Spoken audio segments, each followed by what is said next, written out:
experience with Python, Docker, and Airflow will help provide really helpful background, but it's not absolutely not necessary for you to go through this workshop. Everything will be self-contained.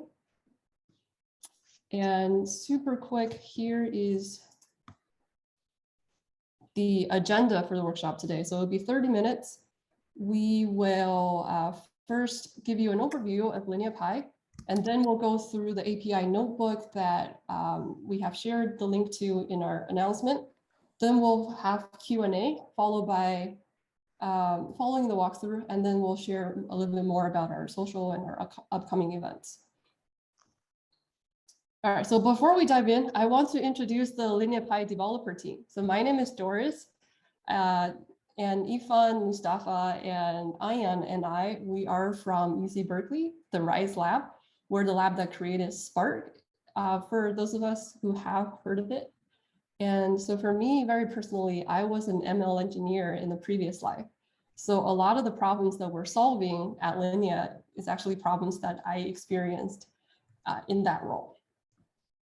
Right, so and both Mingzhi and Sanyu on our team have been data scientists and data engineers themselves. Shardul comes from a software engineering background with operations research. And Abro, who will be leading the demo today, is a senior at Georgia Tech in computer science. He has quickly become a LineaPy expert after joining us for just a month. Right, Abro will be going through a step-by-step API basics notebook with you today. All right, so first I want to set the stage by giving you a brief overview of LineaPy.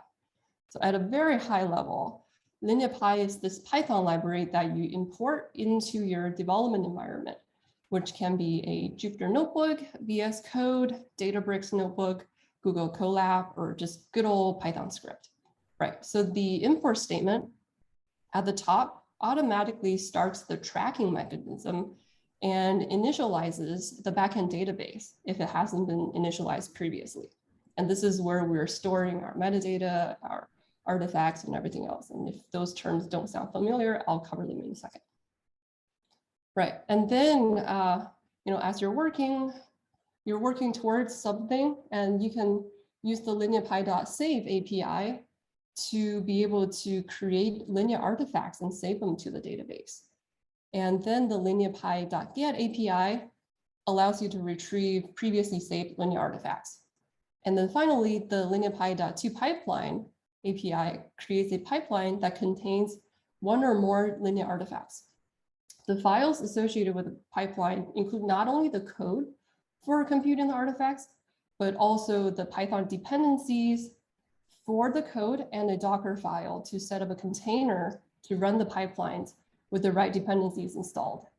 And then the pipeline files can then be sent to a workflow orchestrator framework like Airflow or Prefect for productionization.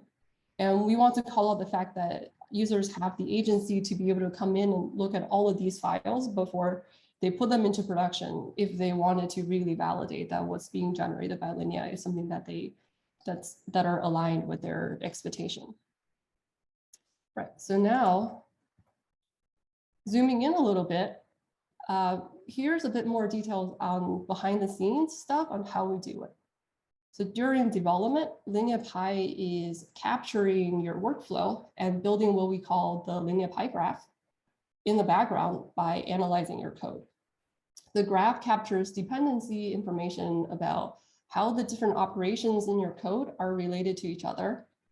Then when you call the LineaPy.save on any data science artifact, and by artifact, we mean it could be a model, it could be a data frame, could be a statistic, a chart, or anything else that a data scientist is developing. And what this does is that it extracts a linear artifact that we've been alluding to in the last slide, and it contains both the value and the code for generating the artifact, along with the execution context, like what libraries are needed and what time it was first run. The code we're saving here isn't just the raw notebook code, right? Which can be, usually very messy because, we're moving very fast. We're jumping around a lot during development. So the code is a cleaned up version of that only contains the necessary operations to compute the artifact. And we do this by analyzing the linear graph that we have built in the background, right? And then finally, we call the two pipeline API on linear artifacts to create pipelines by translating the raw Python code that we just extracted and then cleaned up into data pipeline orchestration environment to target specific frameworks. All right, so that's enough of me talking. I know everyone's here for Opera, who is the main attraction for this workshop. So if you like to follow along, you can either go to our GitHub and click on the Open and Collab button in our README, or you can scan this QR code and that'll bring you to the same Collab as well.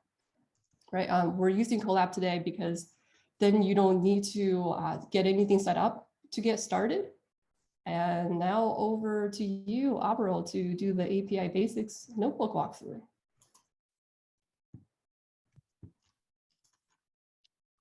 Hi, thank you very much, Doris. I'm Abro, and today I will be going through the API Basics notebook. So let's jump right in. So first things first, to do some housekeeping, some environmental setup. I ran some of these cells already because they take a bit of time to run. Google Collab ships with an older version of IPython than LineaPy requires, so we have to update that first, and that is exactly what this cell is doing. And after that, we can install all the dependencies required, including LineaPy and some other dependencies we're going to be using in our example, and then we can load it in as an extension. So you're going to see this notice at the bottom, which says your session crashed. Don't worry about that. That's completely normal. It just has to sort of reload while loading LineaPy in. So to illustrate exactly why LineaPy is useful, I'm going to go through a basic data processing example. So I'm going to be taking a look at the iris data set. This is some of you might have heard of this. It's a pretty common data set for some decision trees and some other problems out there. And basically what it is it stores two varieties of irises, the setosa and the virginica, and attributes of those irises. So the sepal length, sepal width, petal length, and petal width. Here you can sort of see an illustration of what exactly is in the pandas data frame that we created from the CSV containing all of the data. So let's just plot the data in some basic box plots. And as we can see for the petal length, both the petal length and petal width, the setosas have significantly smaller measurements than the virginicas. So let's do some processing with that data.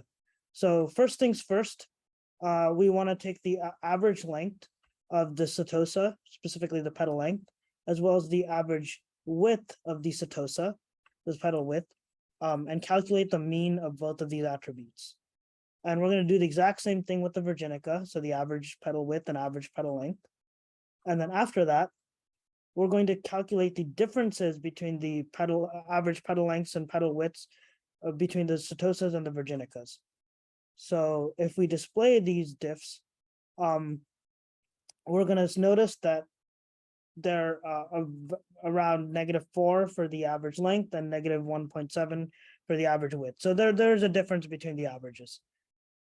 So now what do we do with these results, right? Because the problem is we have these measurements, but Python variables are very fragile, right? You can have your notebook crashing, you can have the variable got a scope, you can open another notebook and you don't have access to this information anymore. And even if you do have this value, it's very unclear how this value is calculated because of the interactive nature of a Jupyter notebook. So this is exactly where the LineaPy artifact comes in. So let's save the differences between the average length as a LineaPy artifact, and we'll call it the length artifact. So in order to do that, we have to call the LineaPy.save function, pass in the Python variable, and then pass in a string key. And the cool thing about this is, as you'll notice, we'll talk about this a bit more later as well, but you can actually access artifacts using just a key. So you don't actually need the Python variable after this. And the cool thing about the artifact is not only does it save the value, so here's the value, negative 4.09, it also saves the code required to compute the value. So LineaPy has intelligently gone back through all of the code required and then gotten just only the lines of code that are required to calculate this artifact and no other line of code, and stored in the artifact. So as we can see here, here's the diff of average length. This is the Python variable that was stored in the artifact. And then in order to calculate that, we need the average length of Setosa and the average length of the Virginica, and both are calculated by querying the pandas data frame. And then the data frame is read from a CSV. And in order to even do this, you need to import pandas in the first place. So this has intelligently gone back through and gotten only the lines of code required. So what you also notice is none of the other imports that we imported at the top of the file, like matplotlib and scikit-learn, none of them are there because none of them are required for calculating this artifact. So even the dependencies, LineaPy has gotten back and calculated what are the dependencies needed to execute these lines of code in order to get the value of the artifact. So now I'm going to talk about the catalog features. This is a very, very powerful feature in LineaPy. And basically what it does is it is able to list out all the artifacts that are currently saved in LineaPy. And this works across Jupyter notebooks. So if I were to open up another Jupyter notebook, or heck, even open up a Python script and use LineaPy in it, I can actually access this length artifact that was created in this notebook. So this is a very powerful tool for a lot of data scientists, because if you compute results somewhere, you can have access to it anywhere, and you don't have to worry about import, export, or copying code or any of that. You can just save an artifact and then get it wherever you want.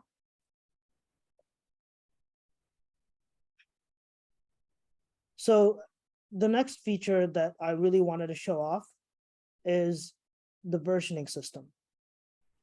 So first of all, as I was talking about earlier, in LineaPy, you can actually get an artifact with just the string key itself. So here's a key iris diff average length. And then I don't have access to the original length artifact, right? Let's just say I don't have access to a Python variable. It doesn't matter because I can just get the LineaPy artifact and then put it in this variable, which I'm going to call length artifact 2. And it just for verification, it has the same value and exact same code as earlier. And the cool thing about this is that it'll actually store the version of this. So in data science, oftentimes we're running lots of experiments. We might compute a value, but then we might tweak our process a little and then recompute the value and then recompute it and recompute it. And then you want a way to be able to get to an older version of that same computed value. So an artifact is perfect for this because it'll actually, if you resave an artifact, then it'll actually get a higher, it'll save the version on top of the older version with a new version. So you can actually get access to the earlier versions by just passing in the version. So it starts from version 0, and then if you resave it, it'll save it as version 1, and if you resave it, it'll save it as version 2, and so on. So you can automatically have access to earlier versions of your results with no extra work. So if you mess something up, it's okay. You can just go and access an earlier version. So if we put these things together, it's very, very powerful, right? Because if we're running some experimental results on some notebook, and let's just say it crashes and then someone deletes it or something, you can just open up another notebook, get the old artifact you're working on, and then you realize, oh, my previous, the final run of that artifact, maybe I messed something up. I can just go to an older version and retrieve that value and the code that is required to get to that value, and I haven't really lost any work at all. So now that we have a LineaPy artifact, we want to be able to pipeline it. So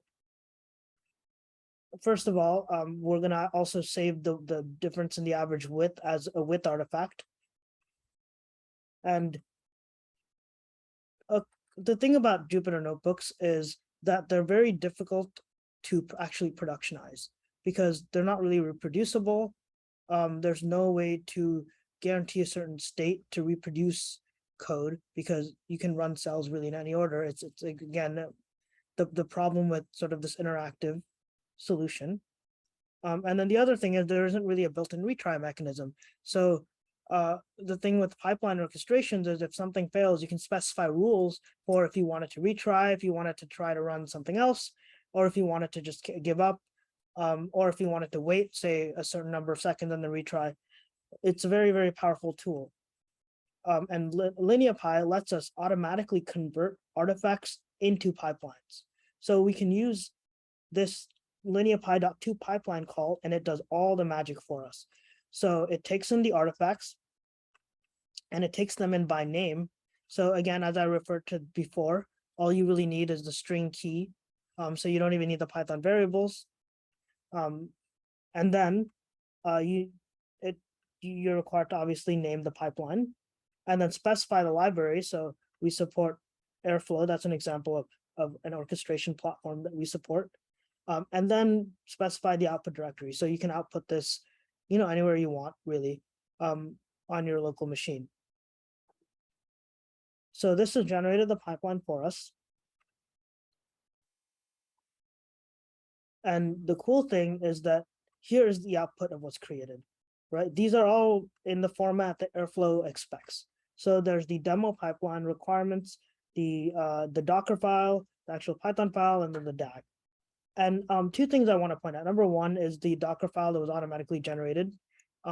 This is the environment specification needed to run these artifacts. And then this really here is magical, because what it's able to do is get all of the requirements needed and automatically put them in a requirements.txt. So earlier we saw that the artifact had included the import pandas as PD line as the first line because it detected that was a dependency needed in order to calculate that artifact. So this takes it a step further, and it will specify the exact version of pandas needed to do that, and it gets that from the version of pandas that was installed and executed when the artifact was initially calculated. So LineaPy does this for you automatically. So you can just literally have an artifact and it'll find all the dependencies and the versions and then convert it into a pipeline. So if we take a look at some of these files, what we'll notice is the average length and the average width, the differences between the average lengths and widths have been converted into functions. And here is the import pandas as PD thing we saw earlier. And here's all the code needed to do those calculations. And then if we rerun this, we will notice that here it has automatically generated the DAG for us in order to do the orchestration. So to do a bit of a recap, LineaPy is extremely powerful because of a couple of core features. Number one, an artifact stores the value and the code needed to calculate those values, and it intelligently is able to sort of understand what are the lines of code needed as well as what dependencies are needed in order to calculate a certain artifact. And then the catalog feature lets you access artifacts anywhere. Any number of different notebooks, you can access it in just a script. And then the versioning system allows you to basically has LineaPy automatically save different versions of code. So you can automatically go back to an older version of your result and you basically never lose any work. And then the final killer feature, the automatic pipeline building. So once you're ready to productionize, we handle most of that work for you. And we create a reproducible pipeline from some Jupyter Notebook code, which might not be reproducible. And that was our demo. All right, thank you so much, Abro, for that great demo, and a round of virtual applause for Abro, please. If you want to just do the little clap and the icon. Great, all right. Again, let me share my screen one more time. If you're interested in going through the API basics notebook that Abro just did and didn't have a chance to follow along, here is our, and I completely lied, our GitHub repo. And on the README, you'll be able to find the link to the collab, and you can also scan this QR code to be brought to the same collab as well. Right. All right. So that concludes the scripted version or set of the demo. So now we're happy to take questions. And if folks are really interested in learning more, you can follow us on all of these social channels. We're on Twitter, and our Twitter handle is LineaPy_OSS. And we're also on LinkedIn. We're on GitHub. You just saw our GitHub. And then if you go to lineapy.org, on that website, you can also get links to join our Slack as well. And then there's also the link in the chat as well if you're interested in getting them right now. Right. Okay, cool. And for joining our Slack, I think not only do you get to keep up with what we're doing at LineaPy, but you also get a chance to meet each other. I think, we're starting to see more and more folks wanting to start a conversation around productionizing data science. Is still very much the Wild West out there on what to do. So I think it would be great for folks to come together and have a conversation there. All right, so now we're happy to do Q&A at this point. And actually, let me park it on that page. Our developers will help us answer them. So the first question is from Vikrant, and he's asking, are artifacts names unique across all the notebooks? All right. While we're waiting for folks to pipe up, so it does have to be unique, and if you reuse an artifact name, what happens is that we'll count that as a new version of that artifact. All right, so I was wondering, this is sort of a design choice that we have. No, it's fine.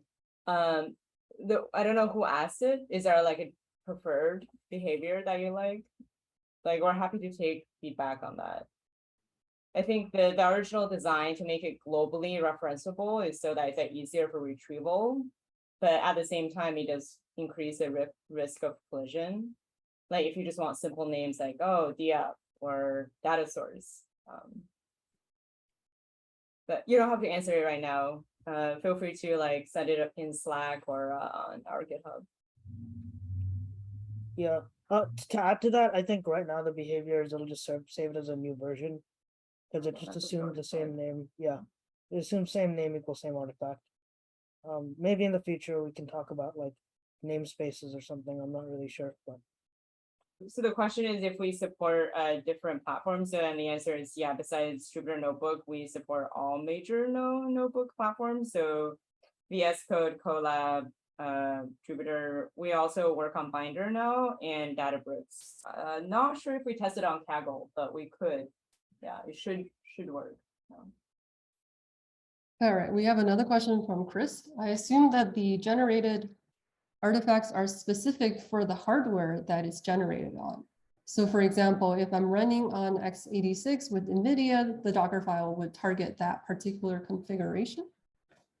Yeah, we don't currently have any stories for supporting different hardware, but it's something that we're very interested in. And if you have specific use cases, we would love to just see what your setup is and look into that.